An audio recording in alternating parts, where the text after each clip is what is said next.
और राघव विज हमारे संवाददाता अंबाला से हमारे साथ लाइव जुड़ गए और भी ज्यादा जानकारी के साथ। राघव, लगातार हम तस्वीरें दिखा रहे हैं, जगह जगह से जश्न मनाया जा रहा है, जश्न का माहौल है क्योंकि जो बढ़त है वो बीजेपी प्रत्याशी हर जगह बनाए हुए हैं। फिलहाल किस तरीके का माहौल अंबाला में, क्या तस्वीरें दिखा पाएंगे?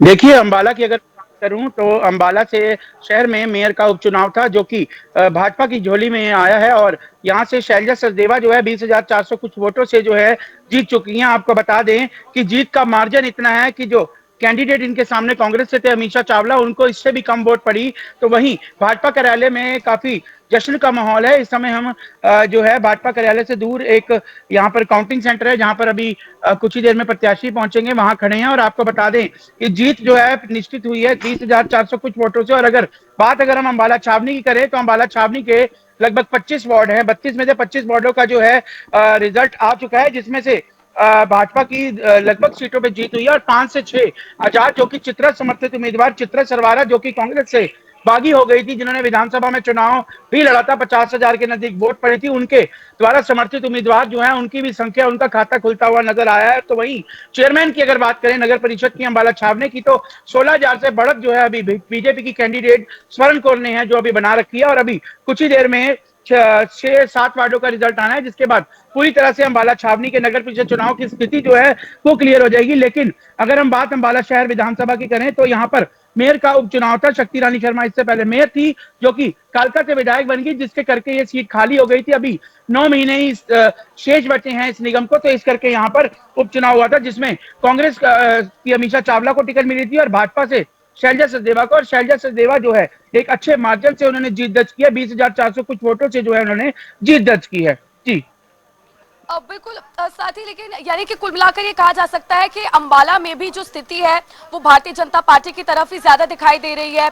हर जगह जश्न का माहौल भारतीय जनता पार्टी में है, तस्वीरें भी कई तरह की सामने आ रही है। तो क्या अंबाला में भी यही तस्वीरें देखने को मिल रही है, क्योंकि अंबाला नगर निगम में भी भारतीय जनता पार्टी प्रत्याशी जीत दर्ज कर चुके हैं? जी बिल्कुल, आपको बताना चाहूंगा कि अंबाला शहर की बात करें, अंबाला छावनी की, तो पूरी तरह से जीत के जश्न की तैयारियां और पूरी तरह से कांग्रेस पार्टी का जो है सफाया करते हुए बीजेपी नजर आ रही है। और बीजेपी ने एक बड़ा मैंडेट लोगों ने जो बीजेपी के लिए दिया है उसके लिए यहाँ पर जश्न मनाया जा रहा है। पूर्व मंत्री असीम गोयल भी यहाँ पहुंचे हैं, उन्होंने भी जश्न मनाया है। यहाँ के जो जिला अध्यक्ष मनदीप राणा, उनका साफ तौर पर कहना है कि ट्रिपल इंजन की जो सरकार है बन चुकी है और विकास का रथ जो है पूरी गति से जो है वो आगे चलेगा। और शैलजा सचदेवा से भी हमने बात की, जो अभी नवनियुक्त मेयर है, उनका साफ तौर पर कहना है कि जो विकास का रथ है और तेजी से चलेगा। ट्रिपल इंजन की सरकार जो है अंबाला के विकास में किसी तरह की कोई चूक नहीं करेगी। तो पूरी तरह से लोगों ने जो है बीजेपी के प्रति मैंडेट दिखाया है और बीजेपी जो है हर तरह से बढ़त में आगे ही नजर आ रही है। और जबकि अंबाला शहर से तो पहले ही आपको मैं बता चुका हूँ 20,400 कुछ वोटों से जीत जो है मेयर की दर्ज हो चुकी है। जी ठीक है, वापस लौटेंगे आपके पास। करनाल से भी हमारे साथ संवाददाता कमल मिड्ढा जुड़ गए, उनसे भी जानकारी ले लेते हैं, अपडेट्स देंगे कमल मिड्ढा। कमल, फिलहाल वहां पर किस तरह का माहौल है? क्या जश्न की तस्वीरें भारतीय जनता पार्टी की क्या वहां से भी सामने आ रही हैं? जी बिल्कुल, मैं आपको बताना चाहूंगा, मेयर रेणु बाला गुप्ता चुनाव जीती हैं। लगातार 2 बार पहले वो मेयर रही हैं और इस बार तीसरी बार जो है वो मेयर बनी है। महिला उम्मीदवार थी, भाजपा ने लगातार तीसरी बार उनको उम्मीदवार बनाया और तीसरी बार जो है वो चुनावी मैदान में उतरी थी और 25,000 प्लस वोटों से वह जीत हासिल की है। और काफी जोरदार तरीके का जश्न यहाँ पर देखा जा रहा था। एमएलए जो करनाल से है, स्थानीय एमएलए है जगमोहन आनंद, वो खुद यहाँ पर पहुंचे थे और जीत का सहरा जो है उन्होंने करनाल की जनता को दिया है। और यहाँ से इस समय रेणु बाला गुप्ता काउंटिंग सेंटर से रवाना हो गई है। और अगर बात करें करनाल की, तो अभी कुल 2 वार्डों के रिजल्ट जो है बाकी हैं। पार्षद 19 और 20 वार्ड के जो रिजल्ट बाकी है, उसके बाद जो है फाइनल जो रिजल्ट है वो सामने आ जाएंगे। तकरीबन 11 से 13 पार्षद जो है अभी बीजेपी के बनते हुए नजर आ रहे हैं। 4 से 5 आजाद पार्षद बने हैं और अभी कुल 2 वार्डों के रिजल्ट बाकी है। वार्ड नंबर 19 का भी रिजल्ट अभी अभी आ चुका है, जिसमें राजेश अग्गी जो है करीबन 3,000 प्लस वोटों से जीत चुके हैं। अब सिर्फ वार्ड 20 का जो है रिजल्ट बाकी है।